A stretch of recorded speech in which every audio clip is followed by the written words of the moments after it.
नमस्कार दोस्तों, मैं विकास दुहेन एडवोकेट आप सभी का स्वागत करता हूं आपके अपने चैनल लीगल ऑफिस पे। तो दोस्तों, आज की इस वीडियो में हम डिस्कस करेंगे एक ऐसे टॉपिक के बारे में जो रिलेट करता है हिंदू मैरिज से।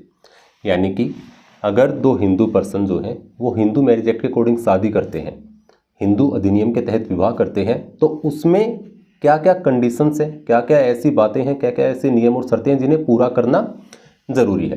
अगर आप इन नियम और शर्तों को पूरा नहीं करते हैं तो उसके क्या परिणाम होंगे, क्या उसके कंसिक्वेंसेज होंगे, वो सब भी इस वीडियो में मैं आपके साथ डिस्कस करूंगा। तो देखिए क्या है कि जो हिंदू मैरिज एक्ट है वो भी कुछ ऐसी कंडीशंस हैं जो प्रोवाइड करता है जिनके अकॉर्डिंग ही आप अपनी शादी को पूरा कर सकते हैं और उसी के बाद आपकी शादी वैलिड डिक्लेयर होती है। अगर आप इनमें से किसी भी कंडीशन को फुलफिल नहीं करते हैं तो आपकी शादी उस समय वैलिड डिक्लेयर नहीं होगी। तो देखिए, जो सबसे पहली जो कंडीशन आती है वो आती है कि जिस समय आप शादी करते हैं उस समय आप पहले से शादीशुदा ना हो। तो यहाँ पे मैं आपको एक बात बता दूं कि शादीशुदा का मतलब है अगर आप तलाक ले चुके हैं तो हम आपको शादीशुदा की कैटेगरी में कैलकुलेट नहीं करते हैं। इन सिचुएशन कि आप दोनों हस्बैंड और वाइफ हैं, आप सेपरेट रह रहे हैं काफ़ी लंबे टाइम से, आपका डिवोर्स का केस जो पेंडिंग है या फिर आप वैसे ही सेपरेटली रह रहे हैं, तो उसे हम तलाक नहीं मानते हैं। यानी कि उस समय आप कोई भी दूसरी शादी वैलिडली नहीं कर सकते हैं। और अगर आप फिर भी दूसरी शादी कर लेते हैं तो क्या होगा, तो वो एक बाइगैमी होगी, जो कि according to section 494 and 495 of Indian penal code एक क्रिमिनल ऑफेंस है।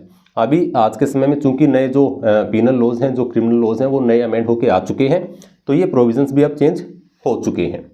तो लेकिन अगर आप कोई भी दूसरी शादी करते हैं जबकि आपका जो पहले जो स्पाउस है वो लिविंग है, तो वो टोटली वॉइड है, यानी कि आप वैलिड शादी नहीं कर सकते हैं। अब इसके बाद जो दूसरी कंडीशन दी गई है हिंदू मैरिज एक्ट में, जो section 5 of Hindu marriage act है, वो ये कंडीशंस को एक्सप्लेन करता है। तो इसमें जो सेकंड कंडीशन है उसके अंदर हमारे को 3 क्लोज दिए गए हैं, जिसमें जो सबसे पहला क्लोज है वो है कि जो पर्सन है, यानी कि चाहे वो लड़का है या लड़की है जिनकी शादी होनी है, लेकिन वो एक वैलिड कंसेंट नहीं दे सकते हैं, तो उस सिचुएशन में भी वो शादी वैलिड नहीं होगी। इसके बाद जो सेकंड पार्ट में जो सेकंड क्लोज है वो है कि बेशक से जो लड़का या लड़की है वो एक वैलिड कंसेंट तो दे सकते हैं, लेकिन वो एक ऐसे मेंटल डिसऑर्डर से है पीड़ित हैं, यानी कि उनको एक ऐसा मेंटल डिसऑर्डर है जिसकी वजह से वो अपने शादी को, अपने परिवार को आगे नहीं बढ़ा सकते हैं और बच्चे पैदा नहीं कर सकते हैं, तो भी वो शादी वैलिड नहीं होगी। लेकिन यहाँ पे मैं आपको एक बात ज़रूर बताऊंगा कि आजकल काफ़ी सारे हाई कोर्ट्स की जो है जजमेंट्स आ रही हैं कि अगर कोई महिला जो कि शादी के बाद बच्चे पैदा नहीं कर सकती, जो कि बांझ है, तो सिर्फ उस ग्राउंड को हम क्रूअल्टी कंसीडर नहीं कर सकते हैं और सिर्फ उस ग्राउंड के बेसिस पे डिवोर्स भी जो कोर्ट है वो ग्रांट नहीं करती है। अब जो इसके बाद जो तीसरी कंडीशन है, यानी कि जो सेकेंड कंडीशन है, उसमें जो थर्ड क्लोज हमें दिया गया है वो दिया गया है कि वो जो पर्सन है वो लगातार इंसेनिटी के अटैक्स जो हैं उसको आ रहे हैं लगातार, यानी कि ये जो अटैक्स हैं वो रिकरेंट हैं। ओके, तो उस सिचुएशन में भी जो शादी है वो वैलिड नहीं होगी। अब इसके बाद जो हम नेक्स्ट कंडीशन है जो सेक्शन 5 हमें प्रोवाइड करता है वो है कि जो लड़का है उसकी एज मिनिमम 21 साल हो और वहीं दूसरी तरफ जो लड़की है उसकी एज कम से कम 18 साल हो। तो जो सेक्शन 18 क्लोज ए है वो एक माइनर मैरिज के लिए आपको 2 साल तक की रिगरस इंप्रिजनमेंट हो सकती है और साथ में 1 लाख रुपए तक का आपके ऊपर जुर्माना भी लग सकता है।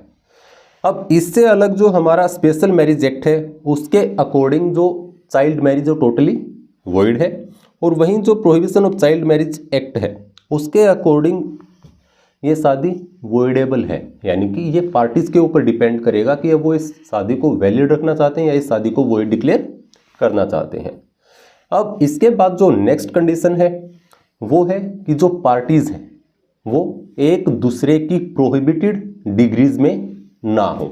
अब ये प्रोहिबिटेड डिग्रीज क्या होती हैं ये भी हमारा हिंदू मैरिज एक्ट के जो डेफिनेशन क्लोज है उसमें क्लियरली बताई गई है। अगर फिर भी कोई पर्सन ऐसा करता है तो वो भी एक पनिशेबल ऑफेंस है, लेकिन यहाँ पे हमें एक एक्सेप्शन दिया गया है। वो एक्सेप्शन ये है कि अगर कोई ऐसी पार्टी है जिसकी जो मतलब कस्टम्स हैं वो अलाउ करते हैं, यानी कि दोनों पार्टीज के कस्टम ऐसे हैं जो अलाउ करते हैं ऐसी शादी को, यानी कि भाई आप प्रोहिबिटेड डिग्रीज में शादी कर सकते हो और ये आप दोनों पार्टीज के कस्टम में दिया गया है तो वो शादी आपकी वैलिड होगी, अदरवाइज वो शादी आपकी वैलिड नहीं है और वो पनिशेबल भी है। इसके बाद जो हमें लास्ट कंडीशन दी गई है वो दी गई है स्पिंडा रिलेशंस की। तो देखिए जो प्रोहिबिटेड डिग्री है और जो स्पिंडा रिलेशनशिप है, इन दोनों में अगर पार्टीज के यानी कि दोनों पार्टीज के कस्टम्स अगर अलाउ करते हैं तो उस सिचुएशन में तो शादी हो सकती है, अदरवाइज ये शादी वैलिड नहीं है। और साथ ही साथ ये एक पनिशेबल ऑफेंस भी है, जिसकी पनिशमेंट भी जो सेक्शन 18 है वही प्रोवाइड करता है। और इसमें अगर आप ऐसा करते हैं तो आपको 1 महीने तक की सज़ा और उसके साथ में 1000 रुपये तक का फाइन भी आपके ऊपर इम्पोज किया जा सकता है। तो ये थे कुछ ऐसी नियम और शर्तें, कुछ ऐसी कंडीशंस जो मैंडेटरी हैं। अगर आप हिंदू मैरिज एक्ट के अकॉर्डिंग शादी करते हैं तो वो इन चीज़ों को, इन कंडीशंस को फुलफिल करना कंपलसरी है और उसके बाद ही आपकी शादी जो हिंदू मैरिज एक्ट के अकॉर्डिंग वैलिड होती। और इसमें मैं आपको एक खास बात और बता दूं, जो हिंदू मैरिज एक्ट है वो सिर्फ उन्हीं पार्टीज पे लगता है जो कि दोनों हिंदू हों, यानी कि लड़का भी हिंदू और लड़की भी हिंदू। अगर लड़का और लड़की अलग अलग डिफरेंट रिलीजन से बिलोंग करते हैं तो उस समय आप हिंदू मैरिज एक्ट के अकॉर्डिंग शादी कर ही नहीं सकते हैं। तो ये थी कुछ मैंडेटरी कंडीशंस जो कि हमारा हिंदू मैरिज एक्ट प्रोवाइड करता है एक वैलिड शादी के लिए। उम्मीद करता हूं कि आपको वीडियो पसंद आई होगी। अगर आपको वीडियो पसंद आए तो वीडियो को लाइक कीजिएगा, शेयर कीजिएगा और चैनल को सब्सक्राइब जरूर कीजिएगा। बहुत बहुत धन्यवाद।